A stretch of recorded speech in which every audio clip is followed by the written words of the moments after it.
일단 단타 영역에서 현물도 있지만 일단 선물 기준으로 이야기를 할게요. 일단 선물을 하고 있으니까 첫 번째로는 교차라는 게 있고 격리라는 모드가 있어요. 교차와 격리의 차이는 뭘까요? 예를 들어 내가 이제 시드 잔고에 500불이 있다고 쳐봐요. 나는 50불을 베팅을 했어. 근데 교차 같은 경우는 요 나머지 450불에 대한 마진도 같이 계산이 돼요.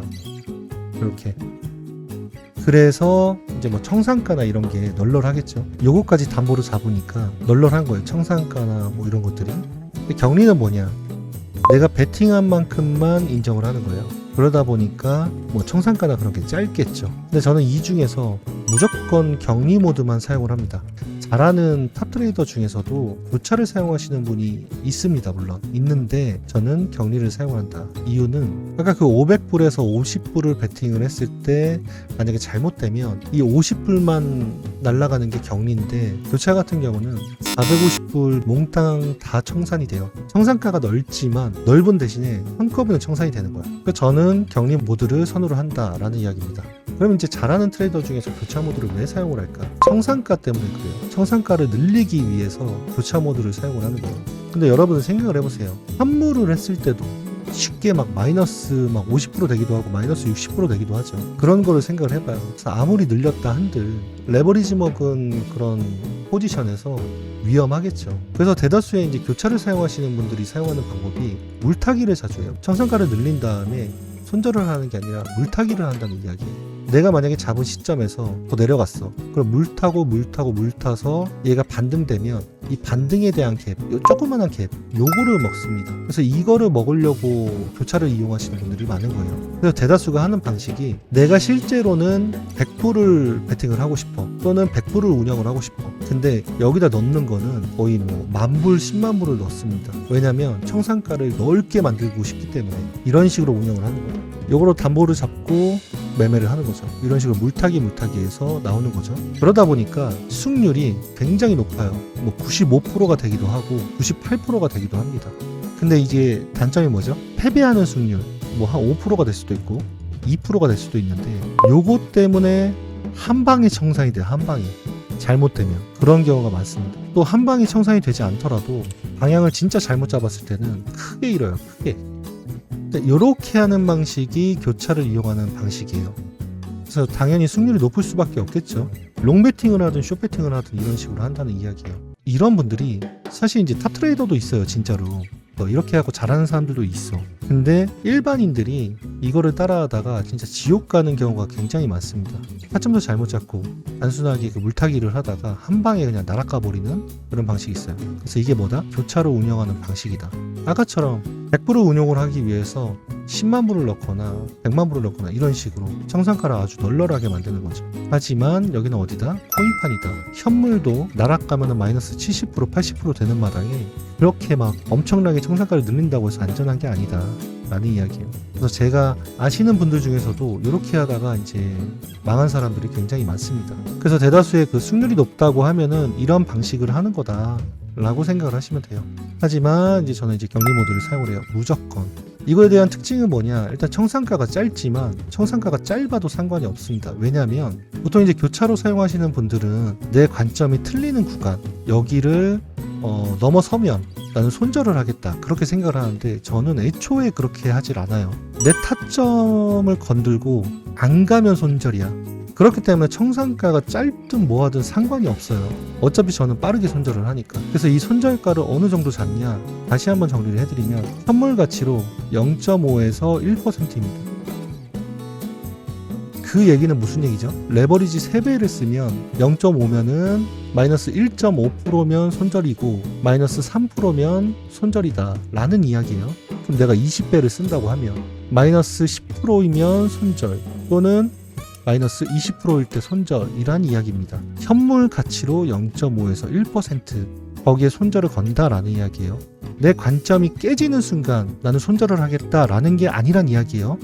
내 타점을 건드리고 안 가면 손절인 거야. 그러다 보니까 잔파동에 의해서 타점을 잘못 잡으면 손절이 많습니다. 당연히 손절 횟수가 많다. 그렇기 때문에 교차를 사용하시는 분들처럼 이렇게 수익률이 나오지 않아요. 95%, 98% 이렇게 나오지 않아요. 실제로 제가 이제 매매를 하면서 수익률을 체크를 해봤는데 저도 충격을 받았어. 18%에서 한 22% 정도 나오는 것 같아, 수익률이. 그러니까 이제 손익비 거래에 의해서 손절하고 그리고 크게 먹고 이러면서 시드는 올라갔지만 수익률은 실제로 18%에서 한 20% 정도? 이 정도 나온다는 이야기예요. 하지만 반대로 그렇게 먹게 되면 한 방에 크게 먹게 됩니다. 또 뭐가 있죠? 한 방에 크게 잃지 않는다. 크게 먹고 크게 잃지도 않아. 이런 장점이 있는 거예요. 근데 이제 문제는 뭐냐면 얘도 단점이 있습니다. 단점은 여러분들이 이제 타점을 잘못 잡아. 만약에 타점에 대한 이해가 있어야 돼. 타점을 잘못 잡으면 손절을 엄청나게 하고 손절하다가 시드가 계속 내려가. 이런 단점이 있습니다. 근데 이거는 있잖아, 어쩔 수가 없어. 이거는 이제 본인이 잘 못하고 있는 거니까 계속 이제 시장에 참여하면서 본인이 익히는 수밖에 없습니다. 그러다 보니까 이제 타점 잡는 게 자신이 없고, 그러다 보니까 자꾸 이 교차로 넘어간다고, 이 방식으로 물타기 하는 그런 방식을 쓰다가 한 방에 다 청산되고 이런 경우가 너무 많아요. 아시겠죠? 저는 이렇게 한다라는 이야기입니다. 교차를 절대 사용하지 않는다. 정리를 이용을 한다. 라는 이야기입니다. 여러분들 겉으로 보여지는 거는 비슷한 거 아니야? 이렇게 생각이 들 수 있는데 전혀 달라요. 매매 방식도 완전히 달라요. 교차를 이제 사용하시는 분들은 먼저 이제 시장가로 진입을 하죠. 시장가로 진입을 시키고 거기서 이제 움직임에 따라서 올라가면은 냅두는 거고, 롱베팅을 했다는 가정하에 내려가게 되면 계속 이제 물타는 방식이니까 처음부터 그냥 진입을 시킵니다. 그래서 이제 보통 이런 분들이 많이 쓰는 이야기가 뭐냐면 정찰병 집어넣었다. 많이 들어봤죠? 정찰병 먼저 집어넣었다. 그러니까 이런 식으로 먼저 진입을 시킨 다음에 그거에 대한 움직임에 따라서 물타기를 하거나 그런다는 거죠. 하지만 저는 이런 물타기를 전혀 하지 않기 때문에 저는 시장가 진입을 안 합니다. 시장가 진입을 안 해요. 대기합니다. 대기. 위에서 대기를 하고 밑에서 대기를 하고, 그렇게 이제 타점 잡는 방식을 사용을 하는 거예요. 그리고 이제 종목수에 관련된 건데 이런 분들이 있어요. 보통 이제 교차를 사용을 할 때는 한 종목 매매하는 경우가 많아요. 여러 종목을 하는 경우는 드물어. 뭐 어떤 분들은 10종목 이렇게 하시는 분들도 있는데 굉장히 위험하다고 생각을 합니다. 근데 보통 이제 잘하는 트레이더 보면은 한 종목 하는 경우가 많아요. 레버리지를 높게 써서 비트 한 종목을 한다. 뭐 그렇게 하시는 분들이 많은데 아무튼 한 종목 운영을 합니다. 근데 격리 같은 경우는 뭐 2종목에서 3종목 정도 운영을 해도 돼요. 근데 이제 문제는 뭐냐면 이렇게 했던 분들이 갑자기 이제 저와 같은 방식을 사용을 하게 되면 갑자기 막 한 종목만 했던 사람이 한 번에 막 5종목 매매를 하고 6종목 매매를 해요. 그러니까 이렇게 하면 어떻게 되냐? 망하는 거예요. 망한다. 그래서 이제 저는 추천하는 게 2-3종목을 할 수 있지만 격리를 하더라도 저는 한 종목만 하는 거를 추천을 합니다. 한 종목. 교차에서 한 종목만 하던 거를 왜 굳이 격리로 이제 넘어오면서 여러 종목을 하는지 모르겠어요. 그냥 한 종목만 하는 걸 추천합니다.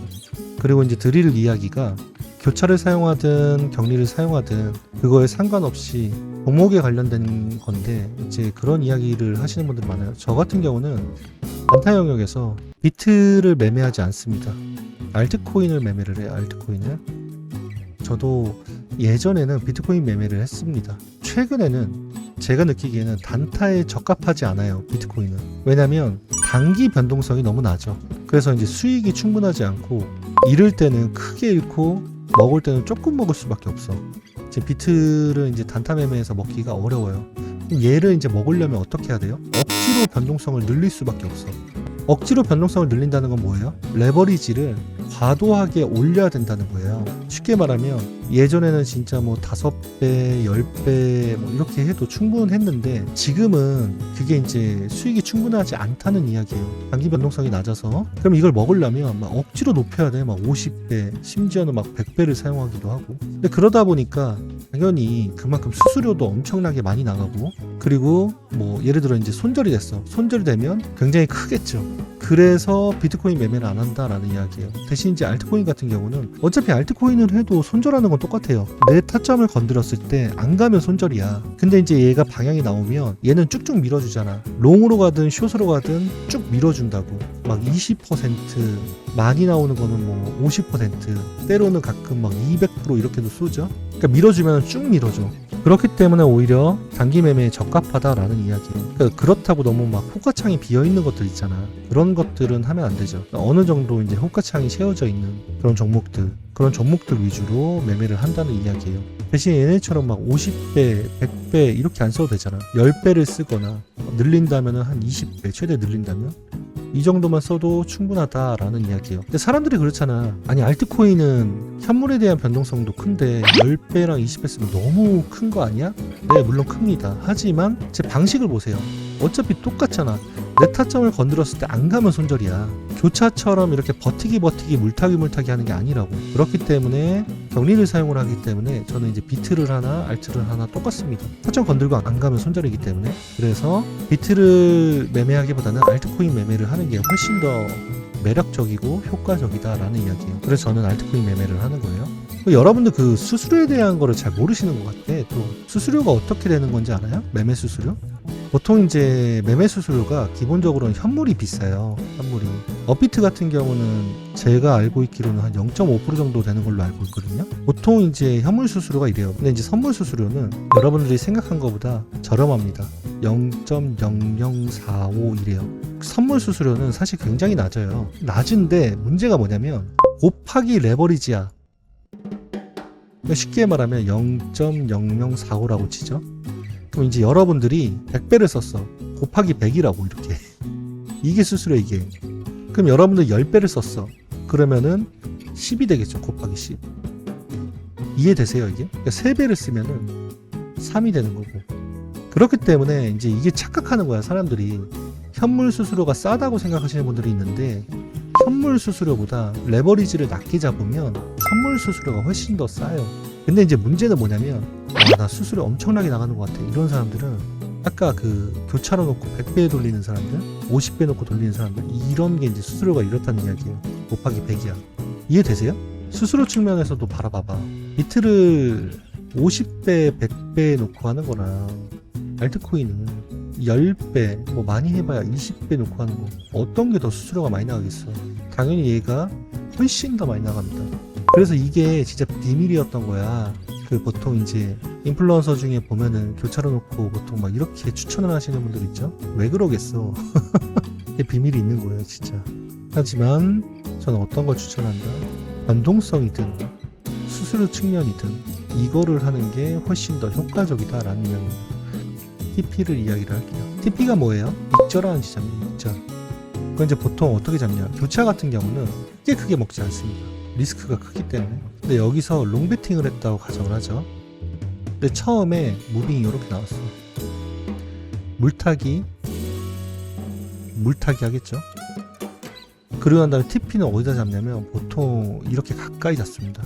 가장 가까운 전고점. 내려가지 않고 그대로 올라가더라도 그래. 그래서 이 정도만 올라오면 뭐 1차 TP 이런 식으로 잡아요. 2차 TP는 두 번째 매물대겠죠. 이런데 2차 TP 이게 최종 익절 이런 식으로 아주 단순하게 잡습니다. 전 고점, 전 매물대.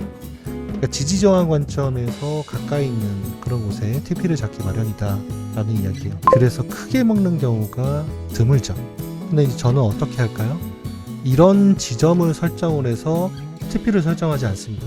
그냥 쉬운 말로 변동성이 안 좋을 때는 그냥 TP 500% 걸어놓고 지금과 같은 변동성이 있을 때는 TP를 2만% 걸어놔요.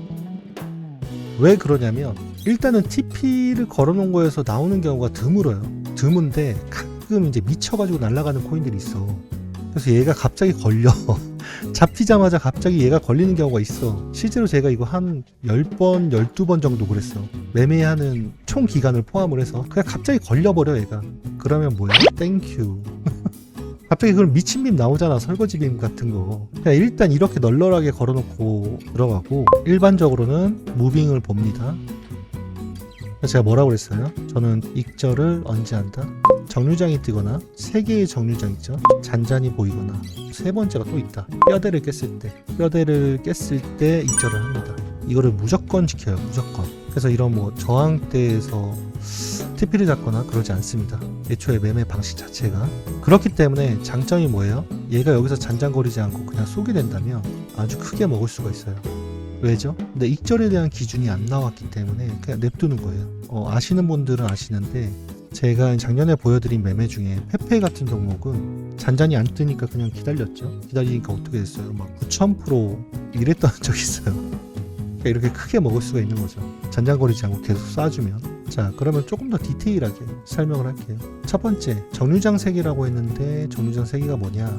원형파의 정류장, 그리고 수렴의 정류장, 쐐기의 정류장 있죠.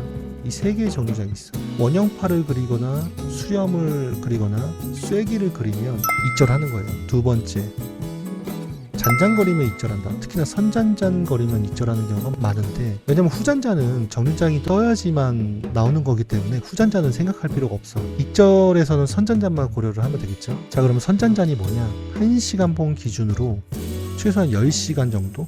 10시간 이상 머물면 선잔잔이라고 판단을 합니다.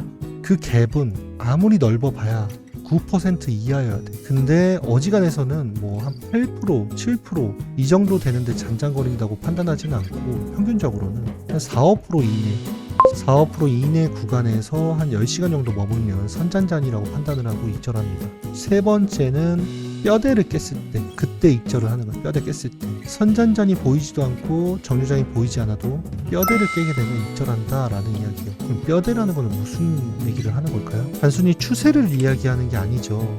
그러니까 예를 들면 이렇게 만든 거는 추세잖아. 근데 이게 이제 뼈대가 될 수는 있는데 얘가 이런 식으로 올라가게 되면 우리는 이제 뭘 하게 되죠? 빌드를 올리게 되잖아. 이런 식으로 올리잖아요. 그쵸?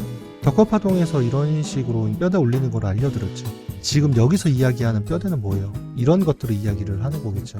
앞에서는 이게 기준이 될 거고 한 번 더 얘가 쏘게 되면 그 다음 기준은 얘가 되는 거죠. 그래서 이거를 깨게 돼. 얘가 깼어. 그럼 뭐다? 익절한다 라는 이야기입니다. 아시겠죠? 이게 뼈대를 깼을 때 익절한다 라는 이야기예요. 이해를 돕고자 위프 종목을 볼게요. 이 위프라는 종목입니다. 제가 이제 매매를 했었죠. 아직까지 익절을 안 하는 상황인데, 자, 여기 보면 어때요? 초록색 선에서 제가 롱 베팅을 했다고 가정을 할게요. 롱 포지션을 잡았어요. 여기 보시면 이거 어때요? 이 구간 지금 1시간 봉이에요. 10시간 이상 잔잔거렸죠. 거의 뭐 하루 하고도 9시간을 잔잔거렸단 말이에요. 그럼 이거는 뭐예요? 익절에 대한 기준이에요. 이게 바로 익절을 했었어야 돼요. 이게 바로 뭐다? 선잔잔. 그럼 뼈대는 뭘까요? 만약에 이렇게 잡았어도 원형파가 안 떴어도 지금 보면은 이런 식으로 뼈대를 세웠겠죠. 그럼 지금 모습이 어때요? 뼈대가 깨진 거예요. 이렇게 뼈대가 깨졌을 때도 뭐한다? 익절해야 된다. 익절. 이 뼈대를 깼기 때문에 이게 익절에 대한 기준이란 이야기예요. 여기서 이럴 수도 있잖아. 지금 올라오면서 이런 식으로 말도 안 되게 수렴을 그린다고 쳐봐요. 그래도 뭐다? 이것도 익절의 기준이다. 왜죠? 정류장이 나온 거니까. 정류장. 이 세 가지가 익절에 대한 기준이다 라는 이야기입니다. 원형파가 그려졌을 때 이제 갱각을 세우고 그 다음에 빌딩을 하잖아요. 이거는 이제 기초에 대한 거고, 내가 지금처럼 이제 원형파가 나오지 않았어도 들어갈 때가 있잖아. 그럴 때에도 빌드업을 하고 지켜봐야겠죠. 만약에 내가 진짜 익절을 하기 싫어, 그럼 이렇게라도 빌드업을 해야겠죠. 그래야 기준이 생기니까, 익절에 대한 기준. 근데 얘가 이 뼈대를 깨지 않고 갑자기 쏴. 그러면 어떻게 해야 돼요? 그대로 홀딩 하는 거예요. 홀딩. 그리고 여기 위에서 어떻게 해요? 지켜보는 거지. 위에서 이제 익절에 대한 기준이 생기는지 안 생기는지.